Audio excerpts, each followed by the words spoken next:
Hoe het 'n volk wat tot diep in die 20ste eeu met trots sy kop omhoog gehou het teen die liberale gety wat die Weste oorspoel het, binne 'n paar jaar gekom by die punt waar dit as agterlik beskou was om bloot jouself 'n Afrikaner of nog veel erger 'n boer te noem?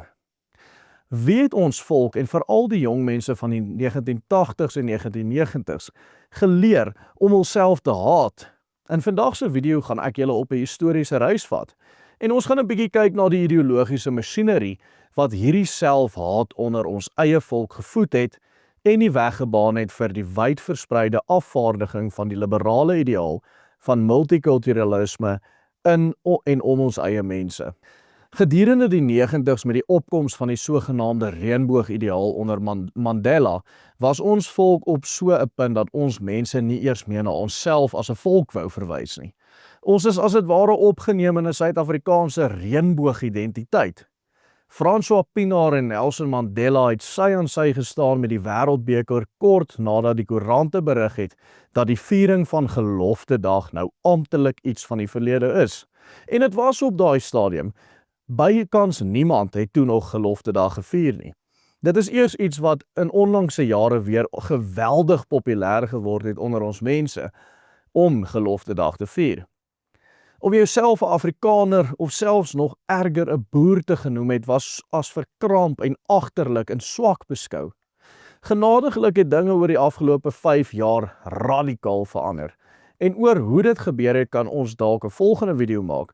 Maar vandag wil ek fokus op die vraag hoe die geslag Afrikaners wat in of tussen die 1970s en 1990s volwassenheid bereik het, geleer het om hulself so te haat en nog erger hoe baie van hierdie mense veral na 1994 gepoog het om hierdie draag na kulturele selfmoord aan hul eie kinders oor te dra.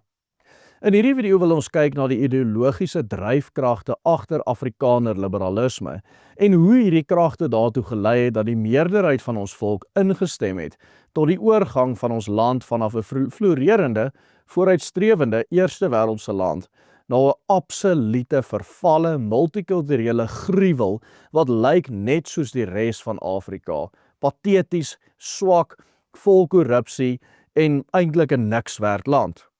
Na afloop van die Tweede Wêreldoorlog was volksnasionalisme se doppie in westerse lande vereers geklink.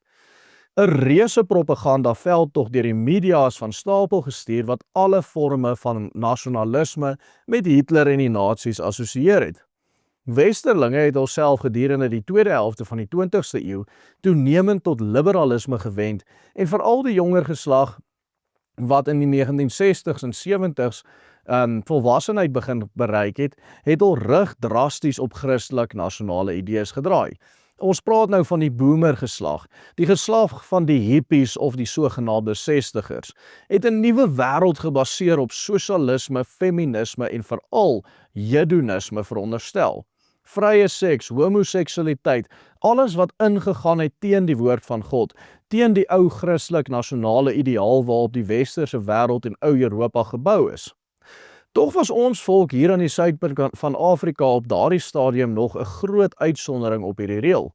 Terwyl die wêreld verval het in liberalisme, het ons volksnasionalisme uit die as vereis na die Tweede Wêreldoorlog. In 1948 het die Nasionale Party vir die eerste keer die verkiesing gewen en onder leiding van Dr. Verwoerd het ons teen die internasionale getye teen die Verenigde Nasies se wense in weer 'n onafhanklike Christelik nasionale republiek geword. Ons het dan ook ekonomies gefloreer in die 60s, selfs ten spyte van toenemende internasionale isolasie. Selfs in 1974 het die grootste Afrikaanse kerk nog openlik volksnasionalisme verdedig. Soos in hierdie bekende publikasie van daardie jaar, Ras, Volk en Nasie en Volkere Verhoudinge in die lig van die skrif. Kort daarna sou alles egter verander. Soos in die westerse wêreld het linkses 'n geweldige aggressiewe veldtog geloods, veral die mediahuise en universiteite in die land om sistematies al die strukture te infiltreer. Soos in Amerika is dit veral opspraakwekkend dat Jode wat rondom hierdie tyd van die Tweede Wêreldoorlog hierheen geëmigreer of gevlug het, 'n reuse deurslaggewende rol in hierdie proses van oorname veral van die media gespeel het. Soos wat die ouer professore begin uittreë het, is hulle vervang met meer liberale aanstellings. Dikwels van ons meer liberale akademici wat al grade by vooraanstaande universiteite in die westerse buiteland verwerf het, terwyl plaaslike akademici wat ondersteuners was van die nasionale en Christelike identiteit, aktief deur internasionale akademici geboikot is. Vir Suid-Afrikaanse akademici het internasionale erkenning vereis dat jy jou rug op volksnasionalisme moet draai. In hierdie konteks was dit voor die hand liggend die gevolg dat ons akademici met die meeste erkenning liberale sou wees, wat nie aan hierdie boikot blootgestel is nie.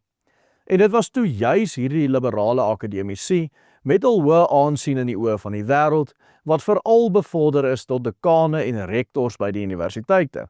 Elke enkele rektor by die universiteit teen 1994 was al vervang met 'n linkse liberaal. Bekende voorbeelde hiervan is Stuart Saunders en Harry Oppenheimer, wat in die vroeë 80's as onderskeidelik die fisiekanselier en kanselier van die Universiteit van Kaapstad aangestel is. Maar ook by die Universiteit van Vrystaat is liberale soos professor François Retief gedurende die 80's as rektor aangestel.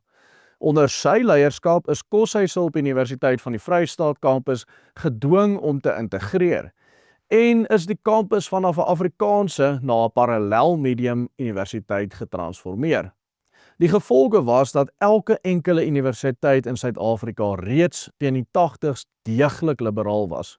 Meer as 'n dekade voor die politieke wendings van die 90's, was hierdie idee van 'n reënboognasie reeds integraal deel van die raamwerk van die geesteswetenskappe, teologiese en regsfakulteite by elke Afrikaanse universiteit. Die kerklike landskap is toe ook gedurende dieselfde tyd getransformeer.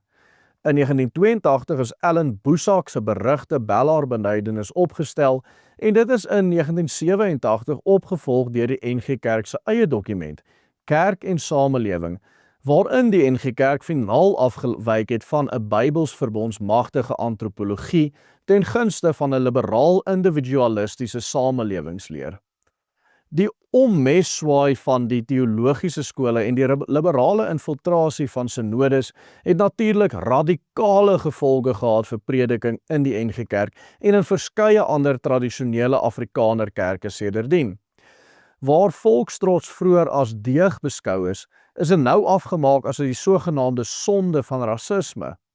Die haat van jou eie mense was dus al wat oorgebly het. Deur hierdie hele proses het die hoofstroom media in Suid-Afrika ook die liberale beskouing toenemend meer en meer begin bevorder. Onder die invloed van die liberale media het dit volksvreemde idees soos multikulturalisme, feminisme en individualisme subtiel onder die jong geslag van destyds begin vestig. 'n Mens moet natuurlik ook simpatie met die jong mense van die 80's en 90's hê. Hulle het wel in 'n tyd van toenemende materiële welvaart groot geword, maar hulle was moeg om deur die wêreld verguis te word as die slegste van die slegstes.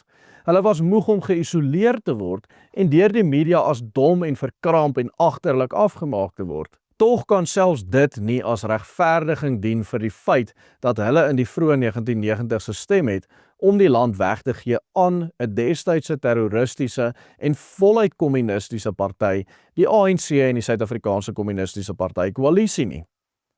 Die gevolge van hierdie bose koalisie tussen die universiteite, die kerke en die media, wat gedurende die 70's begin momentum optel het, maar veral gedurende die 80's werklik in volle swang was, soos ons vandag goed weet, katastrofies van aard vir ons volk gewees.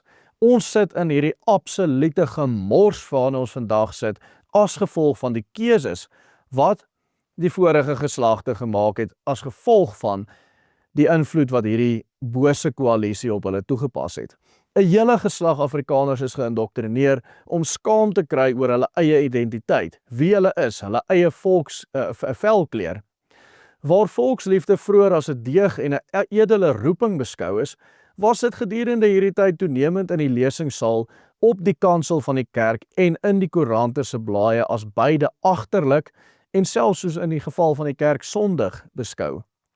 Jong mense wat in die 80s en 90s volwassenheid bereik het, is dus die wêreld ingestuur met die idee dat Afrikanerskap en 'n wit vel iets is wat jy moet wegsteek en dat jou hoogste roeping daarin moet lê om jouself as dit ware te ontwortel en te verbind aan die liberale ideaal van die kunsmatige reënboognasie.